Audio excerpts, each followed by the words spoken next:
Caerán peniques del cielo para ti y para mí. John Burke. Todo comenzó cuando mi proyecto estaba poniendo en práctica uno de nuestros sistemas comerciales. Una mañana, cuando caminaba por el estacionamiento con uno de mis empleados, encontré un penique y lo tomé. Jugando, le di el penique al empleado diciendo: "Este es un premio discrecional por sus esfuerzos". Puse el penique en su bolsillo. "Gracias", respondió. Cerca de 6 meses después, caminaba con aquel mismo empleado, esta vez en otro lugar, en otra sucursal, cuando de nuevo encontré un penique y se lo di. Luego, tuve ocasión de entrar a su oficina y allí, pegados sobre un papel, estaban los dos peniques. Dijo que los exhibía como reconocimiento por su buen trabajo. Otros empleados advirtieron los peniques orgullosamente exhibidos y comenzaron a preguntar por qué no habían recibido ninguno. Así que comencé a repartir peniques, explicando que eran un reconocimiento, no una recompensa. Pronto hubo tanta gente que deseaba tener un penique que diseñé un aparato para exhibirlos. Al frente hay un lugar para colocar un penique y al lado de la frase "su trabajo es reconocido". En la parte de atrás tiene un espacio para colocar 30 peniques más y la frase "sus logros cuentan". Un día vi a una empleada que desempeñaba muy bien su trabajo y quise reconocerlo, pero no tenía un penique, así que le di una moneda de 25 centavos. Más tarde se me acercó a devolver los 24 restantes. Fui así como nació el prestigioso premio del penique, que se ha convertido en una importante fuente de reconocimiento en nuestra compañía. A veces cuando empezamos un proyecto o un emprendimiento y aparecen nuestros primeros empleados, empiezan a surgir sentimientos y preocupaciones nuevas que nunca hemos tenido. Este tipo de detalles, este tipo de actitudes de un líder hacia sus empleados los coloca en un pedestal muchísimo más alto de quien solo le paga el sueldo a fin de mes. Vos podés tener empleados en blanco, en negro y preocuparte por sus aportes, por sus jubilaciones, por sus aguinaldos, por bonos, etc. Pero si no haces este tipo de detalles, solo vas a ser un jefe más en la vida de aquel empleado que va a tener muchísimos trabajos. Les voy a contar una historia mía.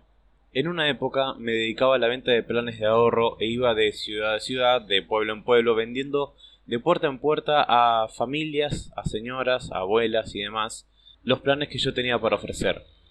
Y como solo teníamos un solo auto, y a veces éramos dos, a veces éramos 4 vendedores, más el líder, que él era el chofer, a veces solía suceder que se demoraba para ir a buscarnos. Nunca me voy a olvidar un día donde éramos 2 vendedores y el líder me fue a dejar a mí en un pueblo que estaba al norte de la ciudad y luego tenía que dejar al otro vendedor en otro pueblo que estaba al sur de la ciudad.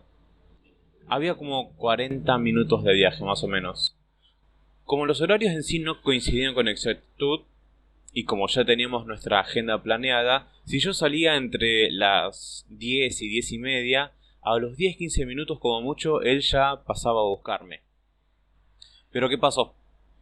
Ese día yo terminé esperando 45 minutos a que mi líder pase a buscarme en el auto.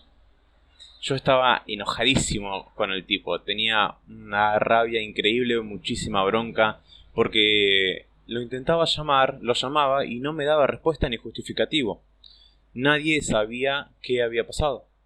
Yo no tenía ni un centavo para colmo para irme ni en transporte público y muchísimo menos en taxi, y lo peor, no conocía nada, pero nada, para irme caminando de ahí. Nunca me voy a olvidar que cuando llegó me vio a mí caminando por una acera en dirección a lo que yo creía que era el centro de la ciudad, que era el otro lado, que en realidad me estaba yendo para la próxima ciudad, y luego escucho bocinazos, gritos y veo que me hacen señas de luces. Era él. Entonces yo me subo al auto. Él estaba como en parte como si nada, me preguntó cómo me había ido, yo le respondí de una forma seca y enojada que no había podido cerrar la venta, y luego él me comenta de su día que había tenido muchísimos problemas, incluso peor de lo que yo había tenido. O sea, le había roto el auto, luego no tenía combustible, después no llegó a su venta, pero bueno, ahí fue cuando despertó en mí un poco de compasión. Pero él tampoco estaba con una cara de "lo siento", sino más bien de enojado por lo que había pasado. Y de la nada me pregunta: "¿Comiste algo? ¿Te compraste algo?". "Ahí te compré los que son unas galletas y un sándwich y una bebida caliente". Después de haber pasado un día tan miserable, tanto yo como él, y sobre todo él, mi líder nunca dejó de pensar en mí. Y cuando fue a cargar combustible, se tomó el tiempo de pensar si yo había comido o no. Resulta que habían pasado 7 horas sin que yo comiera.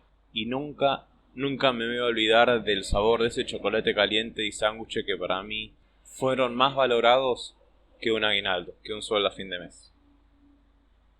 Espero que se les haya gustado la historia. Si es así, denle me gusta, compártalo con... Si es así, compártalo con sus amigos. Y bueno, nos vemos en el próximo video. Chao, chao.